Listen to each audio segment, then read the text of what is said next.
Hey everybody, I'm Belinda Sandor, also known as Rocket Girl.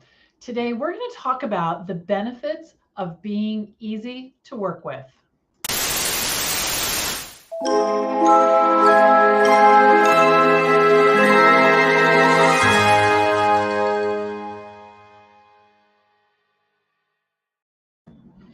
Welcome everyone to the Rocket Girl Show. I am Belinda Sandor and I am your host of this week's episode, and we're going to talk about being easy to work with. Now, we are streaming on LinkedIn and YouTube. If you're on YouTube, click the subscribe button. We are also on Facebook and Twitter. So I hope that you will come each week and join us, whichever platform you're enjoying. So what I want to talk to you about is being easy to work with. And I attribute a large part of my success as a virtual assistant to being super easy to work with. So what that means is that I often put my clients' preferences ahead of my own. Now, let me be really clear, okay? I'm not talking about getting taken advantage of. I'm not talking about being mistreated. What I'm talking about is thinking about my clients' needs before my own without sacrificing my own. Okay, really important, really important. So let's dive into this, okay? And tell me where you're coming in from. I see a whole bunch of you joining, and I would love to hear where you're coming in from. So let's talk about credit cards, okay? If I need a client's credit card to buy something for them, I could ask them to fill out a client credit card form, right? And I could make it a Word document, and they would need to print it out, and then they could write it. And maybe I say to them, you need to fax it to me, which would be really impossible since I don't have a fax machine. But what if that's what I did, right? And all of that could be for my convenience, because I want the proof that they sent it to me. I want it on a paper that I can file. I want the receipt from the fax machine, from their phone number, all of those things, right? But here's what I do instead. When I need a credit card, and the client says, I need to give you my credit card. And I'll say, what's the easiest way for you? Okay, what's the easiest way for you? Because it doesn't really matter to me, right? And so clients are so relieved when I say, okay, well, you can take a picture, you can text me, you can email me, you can tell me the number right now and I'll write it down. All of those things. And they really, I think they are relieved, because they're busy people. They're successful entrepreneurs. They don't want to muck around with my systems, right? So think about that. I've had students talk about, and it's because they're trying to do a good job, but they've talked about, a big intake packet that they want the client to fill out. They're not going to be interested in that. Get the information as you need it. There's no reason why you need all their social media, logins, unless you're doing social media. But you can just get information as you go. All right, as you go. So let's say hello to everybody. So we've got Susie is here from Copenhagen. Rain is here. Jing is here. Mary is here from Florida. Jing's in the Philippines. It's late at night where you are. Kathy, and hello, Carrie, our community manager. Hello to you. Okay, so we're talking about making it easy for your clients, okay? So you can see how that inconveniences me zero when I'm getting that credit card number, right? And if I write it on, if I'm writing it on a piece of paper, just shred it. We're going to talk about where you're going to put it in just a minute, okay? Passwords. When I need to access a client's account, I could say to them, this would be funny. I could say, I use LastPass, so would you sign up for an account? Because that's the best way to go. And just, shoot it over to me through LastPass. If I did that, I would have zero clients, because my clients are so not password savvy. Sometimes I'll start with a client and they will literally email me a spreadsheet of all their passwords. They're just like, here, take the ones you need. I don't even want to know. I'm like, okay. Others will give me a password one at a time.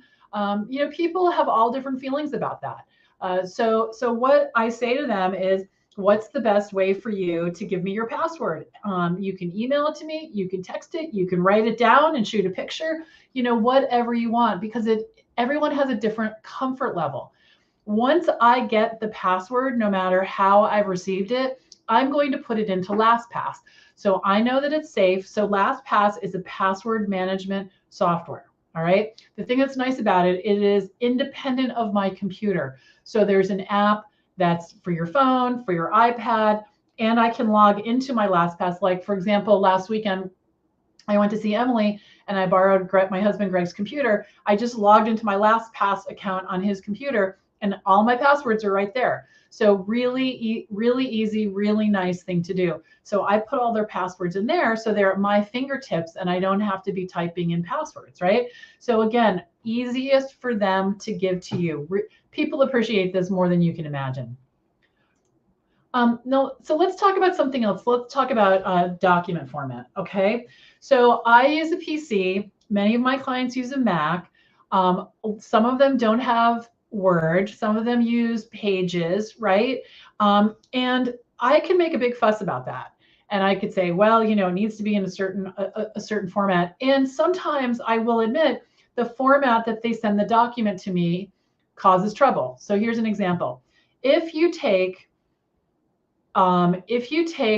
text from a Google document and you put it into some of my clients' MailChimp templates, it breaks the template. It just breaks it. It causes all these crazy lines. I had to learn that the hard way. So what I need to do is I need to take the text, put it into something like Notepad, which strips the formatting out, strips all the formatting and what's called the style sheet, which makes it bold and text, a bigger text and things like that. And then put it into MailChimp and then add that information back. Now, I could say to my client, I need you to take that document from Google, put it in a Word document, and then email it to me. And then I wouldn't have that step. But think about the client for a minute. So this client I'm thinking about, she's collaborating on this newsletter. There are many people commenting and writing in the same doc, which is why she's using a Google Doc. Okay. Now, for me to be the one that says, you have to do it this way, that's really not going to work. And it adds an extra step. I don't mind that it adds an extra step for me because it takes a little bit more time. So I'm getting paid a little more. She's happy because I explained the issue and she's like, no, you just do whatever you need to do. And it makes her life a lot easier. So there's lots of different ways that we can put barriers up for our clients. And there are so many ways we can remove them. So really, when you're working with a client, if you have a question that you need to ask them, think about it for a minute, because a lot of times as I'm typing the question to the client, I think, oh, I know how to do that. I don't need to ask them. So sometimes we're so excited to talk to our clients and to give them information that we don't think it through before we do. And it causes a lot of back and forth, which is annoying, right? So really, when you're communicating with clients, especially in email, take time to read the email, make sure that there aren't any words missing. Like instead of using it, you could say the contract. So, it's enclosed or the contract is enclosed. Think about jargon that you could be using, like saying things like opt-in or funnel or, different landing page. They might not know what that is. So really be clear with them when you're communicating. They're going to appreciate it so much. Okay. And the result is, because I'm accommodating, because I'm flexible, because I'm relaxed when I'm working with them, clients feel that working with me is easy, which is exactly how I want them to feel. I want them to feel like, hanging out with me just makes everything easier all the time. So really look for how you can remove the friction and not add to it. And the truth is that these accommodations only make me a better VA because I have to learn multiple ways of doing the same thing, right? So it adds to the skills that I have and also adds to, to what I can offer others. So let's say hello to some other people. All right, let's see. So we said hello Mary from Texas, and Michelle is also in Texas. Good morning. All right, you guys, so I want to tell you about one more thing before we go, and that is, I know a lot of you know about this because you have been in the VA Client Kickstart Challenge.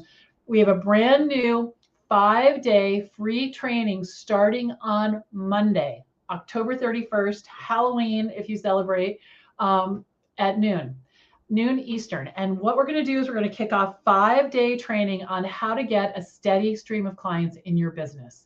This will work for you if you're just thinking about it. You're like, I've heard about this VA thing. I want to check it out. I want to see if it's for me. It also will work if you've been at this for a while. Or if you've been at it for a long time. There might be some new things that you learn that are a little bit different from what's typically out there about how to get a steady stream of clients in your business. So go to vachallenge.info, sign up. We have a Facebook group, and we also have a resources page so you can get started right now. So hello to Teresa. Hello, hello. And Deborah says, I can't wait. Yeah, I love challenge weeks. I love them. They're a lot of fun. We also have the super cool workbook and all kinds of things, prizes and homework. It's going to be good. So I hope you will join me. Until then, thank you for coming to the Rocket Girl Show. I'm Belinda Sandor, Rocket Girl, signing off for now. Bye-bye.